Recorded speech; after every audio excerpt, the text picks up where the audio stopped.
Hello students, welcome to my YouTube channel Sage Classes. तो आज इस वीडियो में हम डिस्कस करेंगे, जैसे हम टीजीटी साइंस के पीवाईक्यू देख रहे हैं तो वहाँ पे हमने जो हमारा पेपर रहेगा 2023 वाला, उसके 1 to 20 क्वेश्चन है वो हम डिस्कस कर चुके हैं।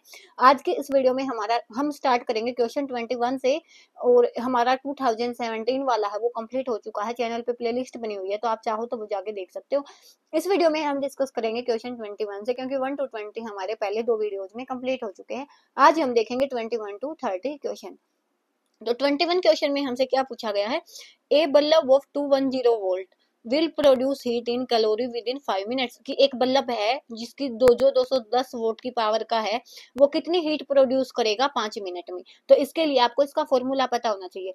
तो हमारे पास एच का फॉर्मूला होता है, एक तो आई स्क्वायर आर बाई टी, तो एक तो ये वाला फॉर्मूला आता है, लेकिन हमारे पास यहाँ पे तो करंट जैसी कोई वैल्यू नहीं है। तो एक हीट का फॉर्मूला होता है हमारे पास, जब हमारे पास पावर डी होती है, टाइम होता है, तो हीट का क्या फॉर्मूला होगा, पावर मल्टीप्लाई में टाइम।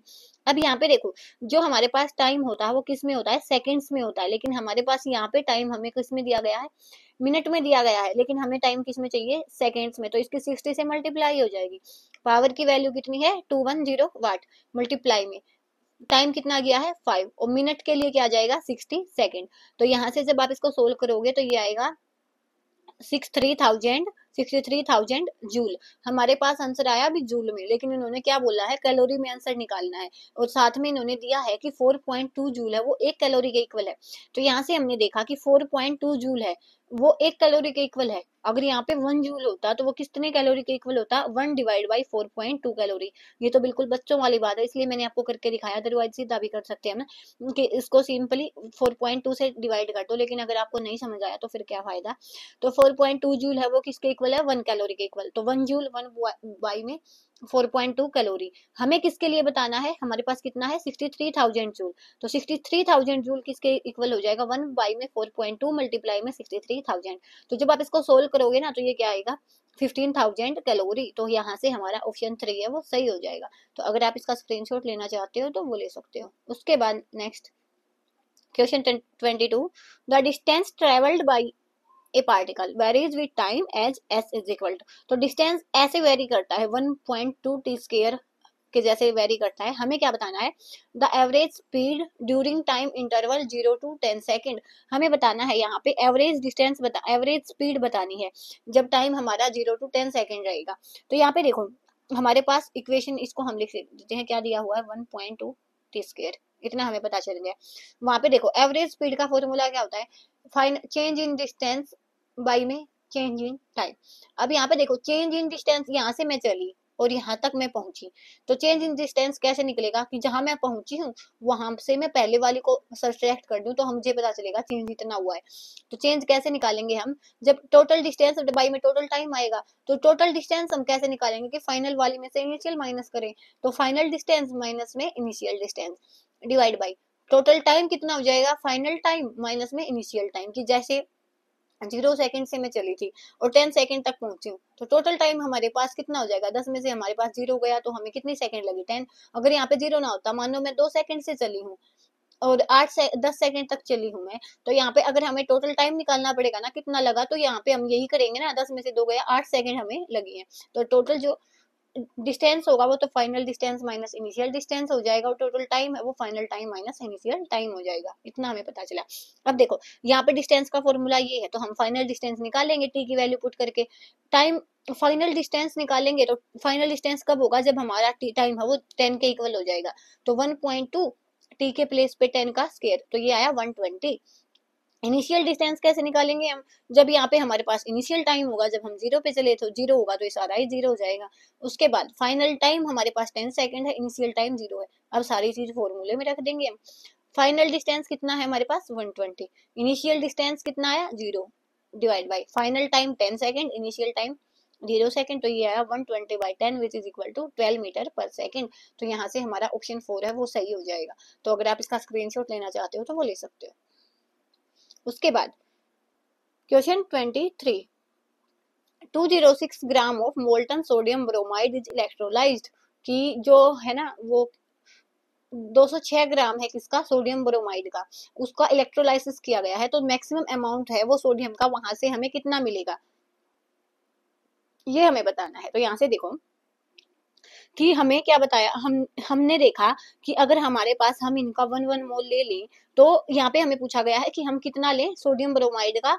देखो सोडियम ब्रोमाइड क्या हो जाएगा, NaBr, और यहाँ से हमें क्या मिलेगा, Na और प्लस में Br, Na plus Br negative, ये वाले हमें मिलेगा।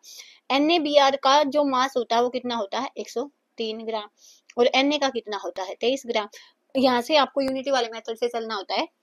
हमें किसके लिए पूछा गया है, 206 ग्राम के लिए। और ये आपने ध्यान रखना कि जैसे आप ये इक्वेशन लिखोगे तो ये वाली इक्वेशन बैलेंस होनी चाहिए। तो यहाँ से हमने क्या देखा कि जब हमारे पास ये वाली इक्वेशन हमने लिखी, तो यहाँ से हमने क्या देखा कि जब हम 103 ग्राम लेते हैं NaBr का, तो वहां से हमें 23 ग्राम मिलता है। ये हमें देखा इसकी इक्वेशन से, इसके इलेक्ट्रोलाइसिस से हमने ये देखा कि जब हमने 103 ग्राम लिया NaBr का, वहां से हमें क्या मिला, 23 ग्राम किसका मिला, Na का। तो यहाँ पे आ जाओ, अब 103 ग्राम से क्या मिला, 23। अगर यहाँ पे 103 ना होता, 1 ग्राम हम ले लेते, तो क्या मिलता, 23 डिवाइड बाई 103 ग्राम। लेकिन हमें बताना किसके लिए है, 206 के लिए। तो वो क्या हो जाएगा, 206 ग्राम ऑफ NaBr क्या कंटेन करेगा, 23 डिवाइड बाई 103 मल्टीप्लाई में 206। तो जब इसको काटेंगे हम यहाँ से, तो ये किसके इक्वल आएगा, 46 ग्राम के इक्वल। तो हमारा ऑप्शन 2 है वो सही हो जाएगा। तो अगर यहाँ पे और कुछ होता, जैसे यहाँ पे हम ले ले एग्जाम्पल NaCl होता, तो भी हम देखते कि कितने NaC, पहले इसकी इक्वेशन लिखो और वो इक्वेशन बैलेंस होनी चाहिए, उसके बाद हम इसको यूनिटी वाले मेथड से निकालेंगे कि 103 ग्राम से हमें 23 ग्राम ऑक्सीजन मिली, एक से हमें 23 बाई 103 ग्राम से सोडियम मिला, उसके बाद 206 से क्या हो जाएगा, 23 डिवाइड बाई 103 मल्टीप्लाई में 206। तो यहाँ से 46 ग्राम हमारे पास आंसर हो जाएगा। उसके बाद question 24, the chief producers in ocean are, जो हमारे ओशियंस होते हैं उनमें चीफ प्रोड्यूसर्स कौन होते हैं। तो देखो बायो का जितना भी पोर्शन मिलेगा ना, वो आपको लर्निंग बेस मिलेगा, वहां पे कोई भी अंडरस्टैंडिंग आपको देखने को नहीं मिलेगी। तो इसका है डाई एटम्स, इसका ऑप्शन 2 है वो सही हो जाएगा। उसके बाद question 25, which of following is not appropriate to understand science at upper primary stage. तो इनमें से कौन सा है जो नहीं अप्रोप्रिएट होगा साइंस को अपर प्राइमरी स्टेज में सीखने के लिए। तो देखो बच्चा प्राइमरी से ऊपर उठ चुका है, तो उसको सही गलत की थोड़ी बहुत नॉलेज उस टाइम पे आ जाती है। तो ऑब्जेक्ट तो वो क्या करेगा, वहां पे क्या पूछा है हमसे, सही नहीं है, तो वहां पे उसको थोड़ी बहुत ही नॉलेज आती है, लेकिन वो ये नहीं होता कि जो भी सीखेगा वो बिल्कुल परफेक्शन के साथ होगा, तो ऐसा नहीं होता। तो यहाँ पे देखो ऑब्जर्वेंट थिंग्स एंड रिकॉर्डिंग्स, तो ये बात तो सही है कि वो चीजों को ऑब्जर्व करेगा, ग्राफ प्लॉट करके देख सकता है, जो एक्सपीरियंस होगा उससे सीखेगा। लेकिन वो नहीं है ना learn the subject through abstraction, कि वो एब्स्ट्रैक्ट नॉलेज को गेन कर लेगा, वो इतने हाई लेवल पे है, उसकी अंडरस्टैंडिंग नहीं होती। तो यहाँ पे हमसे पूछा था कि कौन सा सही नहीं होगा, तो ऑप्शन 4 है वो सही हो जाएगा, कि ये वाली चीज है ना, यहाँ पे अपर प्राइमरी लेवल पे बच्चा है वो नहीं समझ सकता। तो यहाँ पे ऑप्शन 4 है वो सही हो जाएगा। उसके बाद which is correct option in following, इनमें से कौन सा ऑप्शन है वो सही हो जाएगा। तो यहाँ पे देखो ये फ्रिक्शन है, स्लाइडिंग वाला ज्यादा होगा, रोलिंग वाला ज्यादा होगा, स्टैटिक वाला। एक तो देखो कोई चीज खड़ी है ना, खड़ी है तो वो तो बिल्कुल ही उसका जो स्टैटिक, उसका जो फ्रिक्शन है वो ज्यादा होगा, तभी वो स्टॉप हुई हुई है। तो स्टैटिक फ्रिक्शन तो सबसे ज्यादा आ गया। तो यहाँ से हमारा ऑप्शन 4 है वो राइट हो गया। अब ये नहीं पता आपको, तो यहाँ पे देखो एक तो चीज है मैं स्लाइड करूंगी, स्लाइड में भी तो फ्रिक्शन क्या होता है, वो हमें रोकेगा, जो चीज स्लाइडिंग फोर्स है उसको कम करेगा। लेकिन एक चीज घूमते हुए आएगी तो वो और जल्दी आ जाएगी, स्लाइड होके उसको थोड़ा सा उससे बजाय टाइम लगेगा। तो फ्रिक्शन क्या होगा, जितना स्पीड स्लो उसकी वो स्पीड है वो कर सके, उसको हम बोलते हैं फ्रिक्शन। तो यहाँ पे स्टैटिक सबसे ज्यादा होगा, उसके बाद स्लाइडिंग, उसके बाद रोलिंग। तो हमारा ऑप्शन 4 है वो सही हो जाएगा। उसके बाद question 27, गिबॉन्स proboscis monkeys are and rhinoceros are found in following sub-region of Oriental geographical region. तो ये हमारे जो गिबॉन्स हो गए, प्रोबोसिक्स हो गए और जो डायनासोर्स हो गए, वो कौन से रीजन में हमें मिलते हैं। तो ये वाली चीज भी फिक्स है कि वहां पे वो हमें कहाँ मिलते हैं, इंडो मलयालम रीजन, सब रीजन में मिलते हैं। तो यहाँ से हमारा ऑप्शन 4 है वो सही हो जाएगा। उसके बाद question 28, range of gravitational force. तो ग्रेविटेशनल फोर्स क्या है, इसकी रेंज हम डिफाइन नहीं कर सकते। ग्रेविटेशन क्या होता है कि जब हम कोई चीज ऊपर फेंकते हैं तो वो नीचे की साइड आती है। तो ये वाली क्वांटिटी हमारे पास कोई फिक्स नहीं होती, हम जहां तक मर्जी तक जहां तक फेंके तो वो हम मेजर नहीं करके बता सकते कि कहाँ जाने के बाद हमारी चीज है वो वापस नहीं आएगी। तो यहाँ पे हमारे पास क्या हो जाएगा, इसका आंसर इनफाइनाइट। तो इसकी जो रेंज है वो इनफाइनाइट होती है। उसके बाद when an electron is passing through magnetic field the then अगर कोई इलेक्ट्रॉन है वो मैग्नेटिक फील्ड में से पास किया जाता है तो उसकी वेलोसिटी है वो इंक्रीज हो जाती है, उसकी एनर्जी डिक्रीज हो जाती है। वेलोसिटी एंड एनर्जी दोनों ही डिक्रीज हो जाती हैं, या तो वेलोसिटी और एनर्जी है वो रिमेन कांस्टेंट रहती है। तो जब भी हमारे कोई भी इलेक्ट्रॉन है वो मैग्नेटिक फील्ड उससे पास किया जाता है ना, तो ना तो उसकी कोई भी वेलोसिटी चेंज होती है और ना ही उसकी एनर्जी चेंज होती है।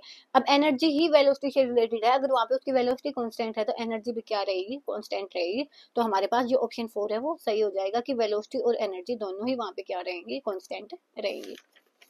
उसके बाद आज की वीडियो का लास्ट क्वेश्चन है question 30। A light is reflected through a prism, एक प्रिज्म में से एक लाइट को पास किया जाता है। The angle of deviation is, तो वहां से एंगल ऑफ डेविएशन किसके इक्वल होगा। तो यहाँ पे देखो प्रिज्म में से इंसिडेंट लाइट जाती है, उसके बाद क्या होती है, यहाँ से टकरा के ये एमरजेंट हो जाती है। और यहाँ पे ये वाली जो इंसिडेंट लाइट है, जब हम इसको आगे बढ़ाते हैं, इनके बीच का जो एंगल होता है ना, उसको हम बोलते हैं कि कितना डेविएट हुआ। डेविएट का मतलब क्या है कि जो हमारी इंसिडेंट रे है वो ऐसे जानी चाहिए थी, लेकिन वो ऐसे ना जाके यहाँ पे गई है। तो एंगल ऑफ डेविएशन कहाँ पे होगा, कि जहाँ पे इंसिडेंट रे को होना चाहिए था लेकिन वो वहां पे है नहीं।